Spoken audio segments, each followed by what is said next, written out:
Anyway, where were we? Hello and welcome to the very first of our Snapchat tutorials. I'm Mike, the old one. And I'm Leah, the young one. And together we're hopefully going to introduce the wonders of Snapchat. About a year ago I kind of started on this journey of Snapchat when I was kind of getting a bit fed up with having her phone thrust in front of my face to do filters and goodness knows what else. And I kind of thought there must be a way in which Snapchat can be used in the learning and development world. And there are other people out there that do use it, and I wanted to kind of get my head around how it worked. I took a view that you're never too old to learn something new, including Snapchat, because I know that is a prevailing view that Snapchat's for young people. And over that year I've taken it and used it in a whole range of professional ways that I'll talk about in a minute. And I'm going to be using it as well during the 2 days of the CIPD Learning and Development Show in April. And I'm really hoping you can follow me to find out what's going on. So during the 25th and 26th of April, and in the run-up to it, I'll be using Snapchat to look at the speakers, look at some of the issues that are going to be rumbling around the L&D world and the L&D show, and getting us ready for it. So whether you can join us at the show or not, I hope you can follow me, get involved and see what's going on. So this is why we've got a Snapchat tutorial. So over the next few minutes, or maybe hours, we're going to go through kind of some key top things that you need to know about Snapchat, just to get you kind of in the mood. So we're going to be looking at why Snapchat. We're going to be looking at how you get yourself set up on it. We're going to be looking at what the kind of main platform screens are on it, kind of what it looks like, and how you use it to communicate or indeed see other people on it. And some features in case you wanted a bit of fun on there. Fun features. And we're also going to be doing at a later date all about getting your Bitmoji done.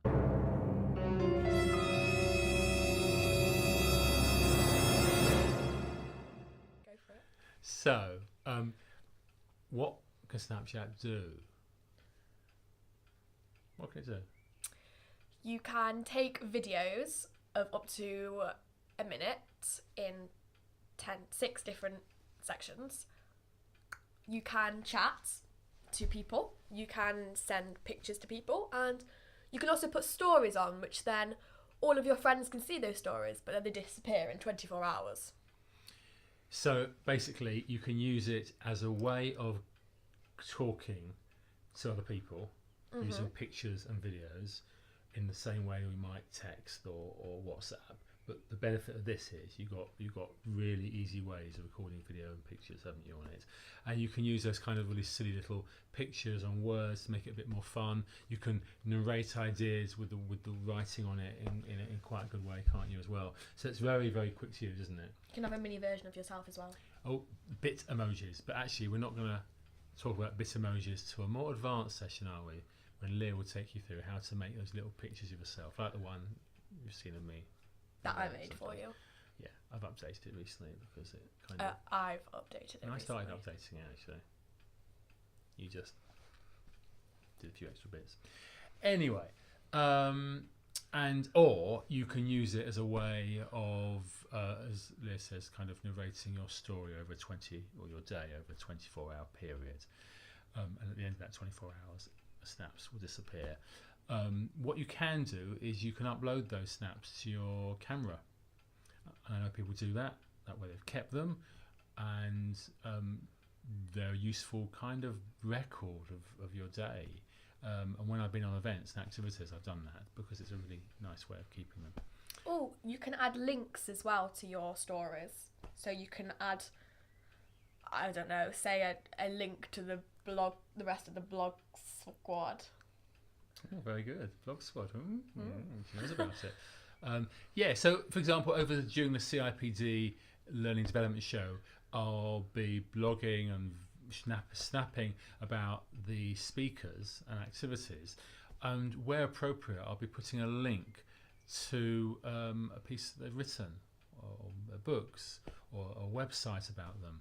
So it's quite a nice way of sort of linking up the people and any resources or materials as well.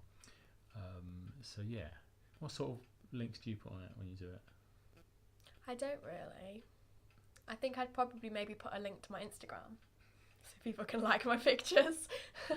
Oh, well, like a lot of makeup YouTubers that I watch, when they take videos of their makeup, they put links to all the products that they've used, so the websites of where you can then find the products that they've used. So they're kind of using it as a marketing site, really. And I guess through the conference, I'll be sort of using it to help you could market link people. Books that you've read. If you're talking about a book, you can link it to where they can access that book, something like that. Yeah.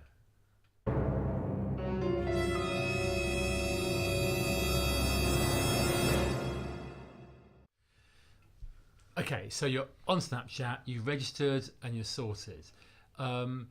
What does it look like when you're logging on? Okay, so what screens are people going to be faced with? You have 3 screens. You've got the camera screen, Nope. which is where to take a picture you either press the small circle, and if you want to take a video, you hold it down. If you a live Snapchat. Videoing a video of a video of a video. If you swipe left, you will get something called Discover. And that's where, if you follow what on mine, it's got YouTubers and makeup artists on there. Whereas if you're not following any YouTubers, you'll get news pages. We've got Sky, we've got the Daily Mail, we've got the Sun, we've got BuzzFeed. Oh, you do? You follow EB Family? Oh, apparently I follow EB Family. Who are they? I follow them. They're a YouTube family. I don't know how I follow them at all. And you've got the stuff around the boxing the other night. You've got commercial stuff, really. MTV, Sky Sports, stuff. Cosmopolitan. It's the commercial stuff, really, isn't it? Which I rarely look at. But occasionally, actually, as an aside, during the election last year, it was really interesting to see what the political parties were putting out on Snapchat. Of course, they were aiming at the younger demographic, so that was quite interesting. But you have Amelia Monet on there. Have who? Amelia Monet. Who's that? YouTuber. It comes on automatically. I haven't followed her, really. If you swipe right, you get to your chats and your conversations and people's stories. So you'll have everyone's names and you'll have a circle next to their name. If they've put a story on, you can tap on their circle and see what they've put. And you can kind of watch what they're up to. Yeah. And it's live. It's not literally live, but as soon as they record it and they put it up there, it appears on your phone and you can watch them throughout the day. So at the L&D show, I'll be snapping throughout the day, probably trying to snap after every key session throughout the day, and there are 8 of those, to give people kind of a sense of the sessions I was at and what people are saying. And I'll be looking to talk to people that were in the show, that were in the sessions, and their kind of immediate thoughts and ideas as a result of it. And you'll be able to see those snaps literally throughout the day. That's how you chat though as well. You tap on their name and then a keyboard comes up and that's how you message. You can chat to them. Oh, and you can also you can do video calls on there as well, and audios on Snapchat. So you can kind of like phone calls. Like FaceTime basically on Snapchat. Yeah, I often find myself pressing the I do that quite a lot. And it's like, I don't want to talk to you, no. But it's just another vehicle of talking and communicating with people via kind of texty stuff or via audio or video.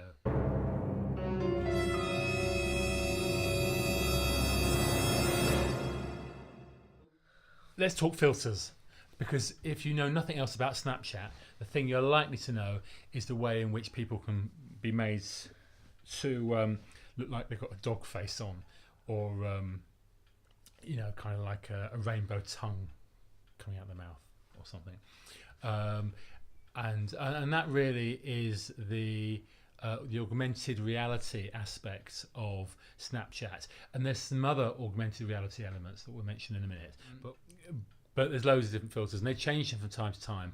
And you can use as well for a bit of fun to put black and white filters on, reverse filters. Or like fast if you're in forward. like on holiday and you swipe, it can say that you're in Paris or France, or Paris is in France, or America, or Mansfield. or Manchester, or Nottingham, or London. Yeah, that's filters basically. And I tend not to use filters very much because I just don't, not anymore. But you can. The key is not anymore. Yeah, I do when I'm feeling frivolous. Ooh.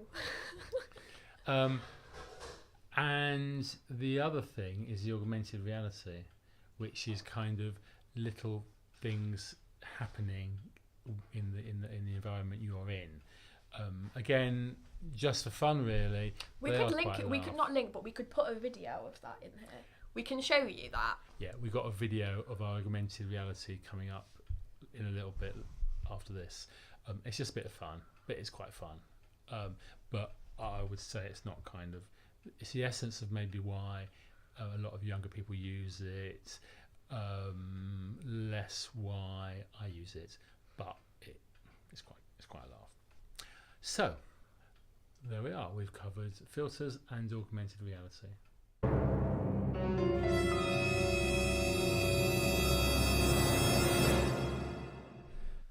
Okay, the other aspects is if you want to have those little kind of pictures, those little kind of animated cartoony characters of yourself, which I quite like. This is what you do.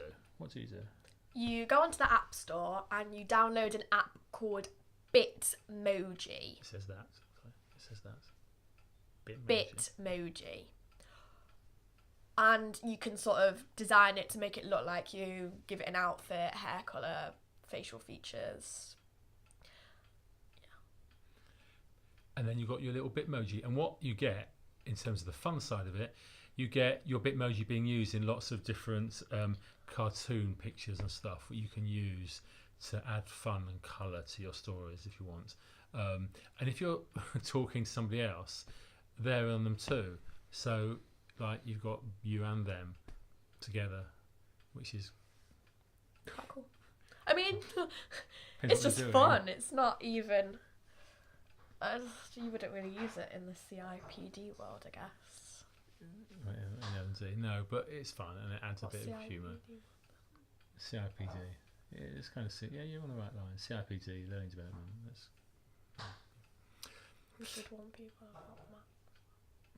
so. There we are. The thing about Snapchat is it's a great communication tool. It's a great sharing tool. It's a great way of following stuff that's happening. So if you follow me on the 25th and 26th of April and in the couple of weeks running up to it, I will be snapping about the show and about stuff coming out of it and about what's going on. So I hope you can follow me. Please, if you want to, download Snapchat, follow me, get in contact, and help make the Learning and Development Show an interactive, dynamic, ongoing event. And thank you very much for your time, darling. That's really informative and helpful. You're welcome.